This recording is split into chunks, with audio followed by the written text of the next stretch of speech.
ইযা রাআইতার রাজুলা ইয়ানতাকিসু আহাদাম মিন আসহাবি রাসূলিল্লাহি সাল্লাল্লাহু আলাইহি ওয়াসাল্লাম ফাআলাম আন্নাহু জিন্দিক। অনুবাদটা সবাই মিলে করি, বলেন।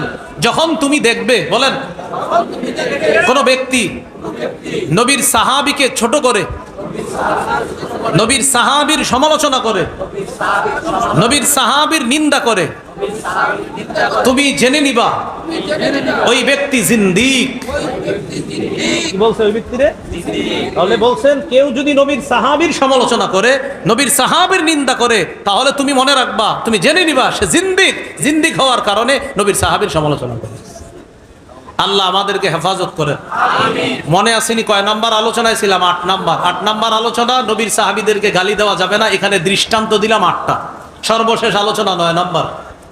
নবীর সাহাবীদের মধ্যে একজন মজলুম সাহাবী, যাকে আমরা খালি নিশানা বানাই প্রত্যেক বছর মুহররম মাসে, তার নাম আমিরে মুআবিয়া রাদিয়াল্লাহু তাআলা আনহু। কোন সাহাবী? তার ব্যাপারে একটু শুনি।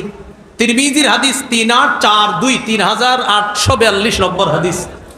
এই হাদিসের মধ্যে আসছে রাসূলুল্লাহ সাল্লাল্লাহু আলাইহি সাল্লাম বলেন, আল্লাহুম্মা জাআলহু হাদিয়া মাহদিয়া ওয়াহদি বিহি। আল্লাহ, আপনি মুআবিয়াকে হেদায়েত দান করেন। আল্লাহ, আপনি মুআবিয়াকে পথপ্রাপ্ত বানায়া দেন। আল্লাহ, মুআবিয়ার মাধ্যমে আপনি অসংখ্য মানুষকে হেদায়েত দান করেন। নবী কি বললেন? আল্লাহ, আপনি মুআবিয়াকে এমন বানান যে আল্লাহুম্মা জাআলহু হাদিয়া, মুআবিয়াকে এমন বানান যে অন্য মানুষকে সে পথ দেখাবে, সঠিক পথ দেখাবে, তাকে এমন বানান। মাহদিয়া, তাকে নিজেকেও আপনি হেদায়েত প্রাপ্ত বানান, সেজন্য অন্যকে হেদায়েতের রাস্তা দেখায়, এমন বানান। আবার তাকেও আপনি হেদায়েত প্রাপ্ত বানান। ওয়াহদি বিহি, আল্লাহ তার মাধ্যমে অসংখ্য মানুষকে হেদায়েতের রাস্তা দেখায় দেন। এটা নবীজির দোয়া। আর একটা দৃষ্টান্ত নেই আমরা। আবু সুফিয়ান রাদিয়াল্লাহু তাআলা আনহু হলেন আমিরে মুআবিয়া রাদিয়াল্লাহু তাআলা আনহুর বাবা। মুআবিয়া রাদিয়াল্লাহু তাআলা আনহুর পিতার নাম কি? আবু সুফিয়ান রাদিয়াল্লাহু তাআলা। এই আবু সুফিয়ান রাদিয়াল্লাহু তাআলা নবীজির কাছে আয়েশা একদিন বললেন, ইয়া রাসূলুল্লাহ, মুআবিয়া তাজআলুহু কাতিবান বাইনা ইয়াদাইকা। হুজুর, আমার ছেলে মুআবিয়া, তাকে আপনি ওহির লেখক বানায়া দেন। হুজুর, আমার ছেলে মুআবিয়া, তাকে আপনি লেখক হিসাবে গ্রহণ করেন। নবীজি বললেন, ক্বালা নাআম, ঠিক আছে, আমি তাকে লেখক হিসাবে গ্রহণ করে নিই। তাকে আমি কি হিসাবে গ্রহণ করে নিলাম? এখন অনেকে আবার প্রশ্ন তুলে, তিনি কি আসলে ওহির লেখক ছিলেন? এটার জবাব ইমাম যাহাবী রাহমাতুল্লাহি আলাইহি অনেক আগেই দিয়ে গেছে। তারিখুল ইসলাম কিতাবের নাম, তারিখুল ইসলাম কিতাবের নাম 4 নম্বর খণ্ডে তিনি জবাব দিয়ে দিয়েছেন আমিরে মুআবিয়া সম্পর্কে। একদিন রাসূলুল্লাহ সাল্লাল্লাহু আলাইহি সাল্লাম, আব্দুল্লাহ ইবনে আব্বাস রাদিয়াল্লাহু তাআলা আনহু থেকে বর্ণনা, তিনি বলেন, দাআনি রাসূলুল্লাহ সাল্লাল্লাহু আলাইহি ওয়াসাল্লাম ওয়া আনা আকতুবু ওয়া আনা আলআবু।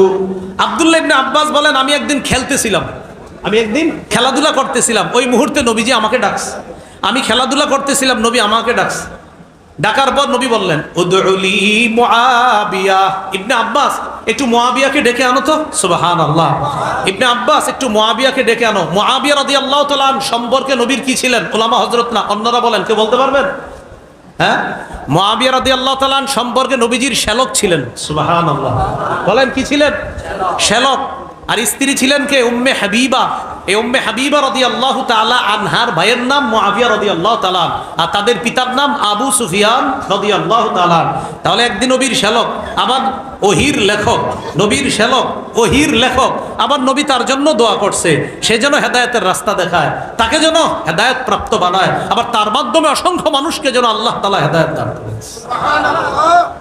তো নবীজি বললেন আব্বাস, ইবনে আব্বাসকে, ইবনে আব্বাস, উদউলি মুআবিয়া, আমার সামনে একটু মুআবিয়াকে ডেকে আনো। তা আব্দুল্লাহ ইবনে আব্বাস বলেন, জানো মুআবিয়াকে কেন ডাকছে? ওয়া কানা ইয়াকতুবুল ওয়াহইয়া, মুআবিয়া ওহী লিখতেন, এই জন্য নবীজি আমার মাধ্যমে মুআবিয়াকে ডাকায় আনিছে, কারণ তিনি ওহীর লেখার কাজ করতেন। তাই নবী প্রায় সময় আমিরে মুআবিয়াকে ডেকে নিয়ে এই ওহী লেখানোর কাজ করতেন।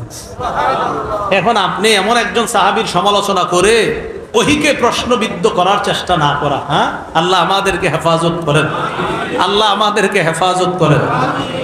সহিহ বুখারীর বর্ণনা 2429 নম্বর হাদিস, আরেক বর্ণনা আসছে 2924 নম্বর হাদিসের মধ্যে আসছে, রাসূলুল্লাহ সাল্লাল্লাহু আলাইহি সাল্লাম বলেন, আউয়ালু জাইশিম মিন উম্মতি ইয়াগজুনাল বাহরা, আমার উম্মতের যেই দলটা সর্বপ্রথম নৌপথে যুদ্ধ করবে তারা জান্নাতি।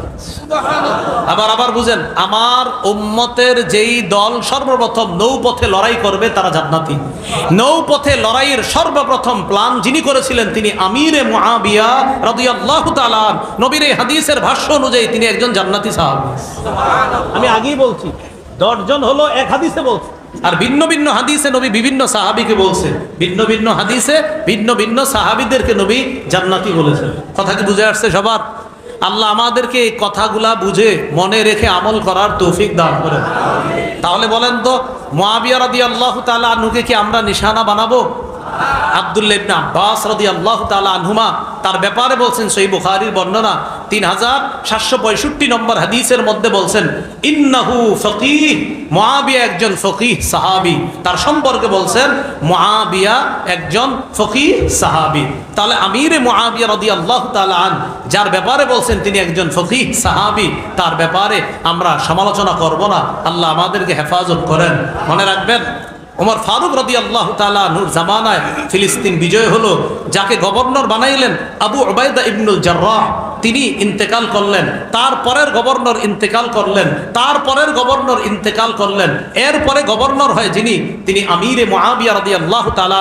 19 হিজরিতে আল্লাহ তাআলা আমিরে মুআবিয়া রাদিয়াল্লাহু তাআলা অসাধারণ বিচক্ষণতা আর কৌশলের মাধ্যমে গোটা সিরিয়াটা আল্লাহ মুসলমানদের হাতে দিয়ে দিয়েছে। মুআবিয়া রাদিয়াল্লাহু তাআলা, আমি মুআবিয়া রাদিয়াল্লাহু তাআলা সম্পর্কে আলাদা একটা আলোচনা করা, এটা আলাদা একটা সাবজেক্ট, এটা আলাদা একটা বিষয়, যে তিনি কি পরিমাণ অবদান রাখছে মুসলমান জাহানের জন্য, মুসলিম জাহানের জন্য কি পরিমাণ অবদান রাখছে। যাই হোক, আজকে আমাদের মূল অংশটা চলে আসছে, সেটা হলো সাহাবায়ে কেরামের সমালোচনা করা যাবে না। আমি গোটা আলোচনাটা ভাবে বলে দিই, সর্বশেষ অনেকে আসছিলেন, খুব মন দিয়ে শোনেন। আমি শুরু করেছিলাম ইমাম শাফি রহমতুল্লাহ আলাইহির একটা বক্তব্য দিয়ে। যারা ছিলেন শুরু থেকে, দেখি তাদের মনে আছে কিনা।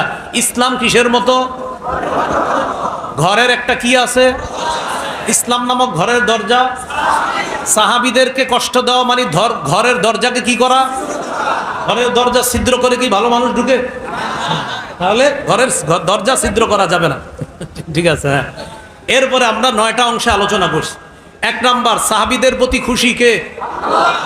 2 নাম্বার, সাহাবায়ে কেরামের রুকু সেজদার প্রশংসা করেছেন কে? 3 নাম্বার, সাহাবায়ে কেরাম কাদের নির্বাচিত বান্দা? 4 নাম্বার, সাহাবায়ে কেরাম গোটা উম্মতের মধ্যে শ্রেষ্ঠ উম্মত, এই কথা কোরআনে বলেছেন কে? আল্লাহ। 5 নাম্বার, এই উম্মতের নিরাপত্তা স্বরূপ কারা? 6 নাম্বার, এই উম্মতের জন্য কল্যাণ কারা? এই তো মাশাআল্লাহ, আপনাদের মনে আছে এই উম্মতের জন্য কল্যাণ কারা বলেন? হ্যাঁ, এই 6 নাম্বার গেছিল এটা, এই উম্মতের জন্য কল্যাণ সাহাবারা। 7 নাম্বার, সাহাবীদের মর্যাদা রক্ষা করার আদেশ করেছেন নবী, এটা 7 নাম্বার। 8 নাম্বার, সাহাবীদেরকে গালি দেওয়া হারাম। এখানে আমরা 8টা দৃষ্টান্ত বলেছিলাম, লম্বা আলোচনা। 9 নাম্বার, সাহাবীদের মধ্যে একজন সাহাবী, তার নাম আমিরে মুআবিয়া, তার সন্তানের অন্যায় কর্মকাণ্ডের কারণে বাবা মুআবিয়া রাদিয়াল্লাহু তাআলা আনহুকে অনেকে নিশানা বানায়। এই অংশে আমরা ভুলটা করব না। হুসাইন রাদিয়াল্লাহু তাআলা আনহুর শহীদ, তার শাহাদাত, এটা আমাদেরকে কষ্ট দেয়, আমাদের হৃদয়ে রক্তক্ষরণ হয় তার শাহাদাতে। তার শাহাদাতকে কেন্দ্র করে ইয়াজিদ যে অন্যায় করেছে, কোনো সন্দেহ নাই ইয়াজিদ অন্যায় করেছে। ইয়াজিদের জুলুম নিয়ে অবশ্যই আলোচনা হওয়া দরকার। ওবায়দুল্লাহ বিন জিয়াদের আলোচনা নিয়ে আলোচনা দরকার, শিমারের জুলুম নিয়ে আলোচনা দরকার। তো এটা কেন্দ্র করে ইয়াজিদের বাবা নবীর জলিল কদর সাহাবী মুআবিয়া রাদিয়াল্লাহু তাআলা আনহুকে আমরা নিশানা বানাবো না, তাকে আমরা সমালোচনার লক্ষ্যবস্তু বানাবো না। আমরা কোন সাহাবীর সমালোচনা করব না, কারণ নূহ নবীর হায়াত পায়াও যদি ইবাদত করি, নবীর আগ অবস্থায় কোন সাহাবী নবীর সামনে উপস্থিত আছে, তারপরেও এই উপস্থিতির মর্যাদার সমপরিমাণ এই উম্মত নূহ নবীর মতো বয়স পেয়েও যদি ইবাদত করে, তাও ওই পরিমাণে পৌঁছতে পারবে। মনে আছে না কথাটা? এটা বুঝছেন নি সবাই? এটা খালি একটু মনে রাখবেন, এখন থেকে বুঝাইবেন এমনি। ভাই শোনো, মনে করো নবীর সামনে এক সাহাবী দাঁড়ায় রয়েছে, আর নবীজি তার উপর অসন্তুষ্ট, মানে একটু রাগ করছে সাহাবীর প্রতি। এই যে রাগ অবস্থায় নবীর সামনে সাহাবী দাঁড়ায় রয়েছে, এই অবস্থানটাও এত মর্যাদার। তুমি যদি নূহ নবীর হায়াত পায়া সারা জীবন ইবাদত করি, আমাদের সারা জীবনের ইবাদতের চাইতেও নবীর আগের অবস্থায় যে সাহাবী তার সামনে দাঁড়ানো, এই সান্নিধ্যের সমপরিমাণ বুঝতে পারবো না। এই দৃষ্টান্তটা মনে থাকবেন ইনশাআল্লাহ।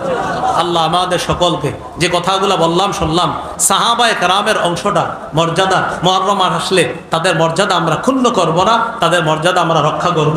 উস্তাদে মুহতারাম আলোচনা করবেন, এরপর হযরত মাওলানা হাফিজুর রহমান সিদ্দিকী সাহেব আলোচনা করবেন। আমরা খুব সুন্দরভাবে জমে জমে বসে যাই। আল্লাহ তাআলা আমাদের সকলকে যে কথাগুলো শুনলাম বললাম আমল করার